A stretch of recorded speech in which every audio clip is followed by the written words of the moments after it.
here's the deal. The man was impeached twice. He was convicted on 34 felony counts. And the American people still said, he's closer to normal than what we see Exactly. left.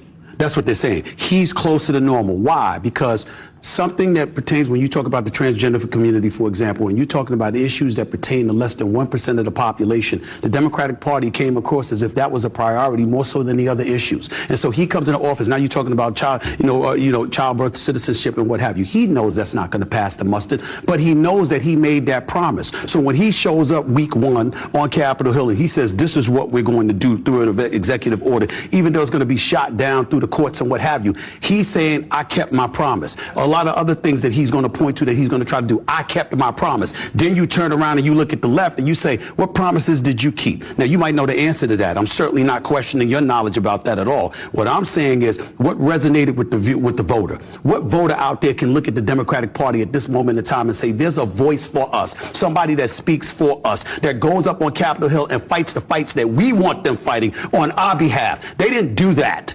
And that's why their behinds are home and that man is back into the White House and they want to sit up there and talk. You look at the networks right now, they're talking about him. Look at it. This is the latest. Look at him. Here he goes again. Well, you know what here he goes again means? He's doing what he said he was going to do. He promised you he was going to do these things, and he walked into office week 1, and that's exactly what he's doing. And he's saying, y'all do something about it. And when you try to do something about it, he's going to say, look at them now. Now they're concerned about these issues. Were they talking about that during the campaign? Hell no. That's really it. Yeah. Well, yes. Well, look.